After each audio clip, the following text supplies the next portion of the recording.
नमस्कार दोस्तों, आपका बहुत बहुत स्वागत है एक कदम अध्यात्म की ओर में। दोस्तों, रामचरितमानस में सुंदरकांड की कथा को अत्यंत महत्वपूर्ण स्थान मिला हुआ है, क्योंकि राम कथा के अनुसार पवन पुत्र हनुमान जी सीता माता की खोज में रावण की स्वर्ण नगरी लंका जा रहे हैं।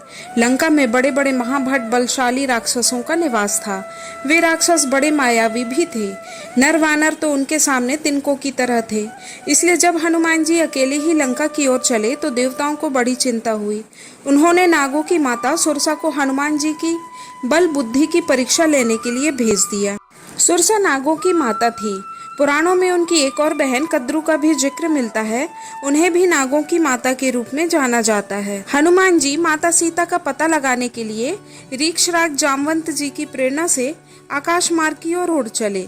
जैसे ही कुछ दूर गए कि नागों की माता सुरसा उनके सामने बड़ा सा मुंह बाए सामने आ गई और कहा, आज देवताओं की कृपा से मुझे अच्छा भोजन मिल गया है, मैं तुम्हें खाकर अपनी भूख मिटाऊंगी।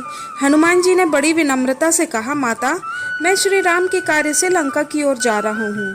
किसी ने उनकी पत्नी माता सीता का हरण कर लिया है, मुझे जाने दो, मेरा मार्ग मत रोको। मैं अपने स्वामी श्री राम का काम करके सीता माता का समाचार श्री राम को सुनाकर तुम्हारे पास आ जाऊंगा, फिर तुम मुझे खा लेना। लेकिन सुरसा नहीं मानी।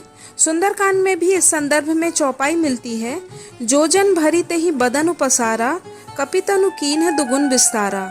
मतलब उसने योजन भर का मुंह फैला लिया, तब हनुमान जी ने अपने शरीर को उससे दुगना बढ़ा लिया।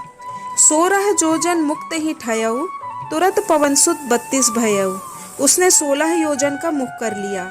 हनुमान जी तुरंत ही 32 योजन के हो गए। जैसे जैसे सुरसा बदन बढ़ावा, तासु दून कपि रूप दिखावा। जैसे जैसे सुरसा मुंह बढ़ाती जाती थी, हनुमान जी उसका दुगना रूप धारण करते जाते थे। सत जोजन ते ही आनन कीन्हा, अति लघु रूप पवन सुत लीना। जब सुरसा ने देखा कि हनुमान जी अभी भी अपना रूप बढ़ा रहे हैं, तो उसने 100 योजन के बराबर अपना मुख कर लिया। तब हनुमान जी ने बहुत ही छोटा रूप धारण कर लिया। जब हनुमान जी ने बहुत ही छोटा रूप धारण किया, तो वे सुरसा के मुख के अंदर घुस गए और बाहर निकल आए और सुरसा को प्रणाम करके कहा कि हे माता, मैंने अपना वचन पूरा कर दिया है। मैं आपके मुख में घुसकर बाहर निकल आया हूँ।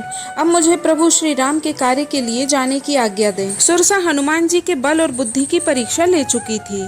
उसने हनुमान जी को आशीर्वाद दिया और उनके मार्ग से हट गई। सुरसा ने कहा, देवताओं ने मुझे जो काम दिया था वह मैंने कर दिया। हे हनुमान जी, आप बल और बुद्धि के भंडार हैं। आप जाइए और अपने स्वामी श्री राम जी का कार्य सफलता पूर्वक संपन्न कीजिए। दोस्तों, इस तरह बल और बुद्धि के भंडार हनुमान जी ने अपने सामने आई विपत्ति को अपनी बुद्धि से परास्त किया और प्रभु श्री राम के कार्य के लिए लंका की ओर चले गए। सुरसा कोई राक्षसी नहीं थी, बल्कि देवी थी, जिसे देवताओं ने हनुमान जी की परीक्षा लेने के लिए भेजा था। वह राक्षसी का रूप धारण करके हनुमान जी को डराने आई थी। दोस्तों, आशा है आपको कहानी पसंद आई होगी। कृपया चैनल को सब्सक्राइब करें, वीडियो को लाइक और शेयर करें और देखते रहें एक कदम अध्यात्म की ओर। नमस्कार, जय श्री राम।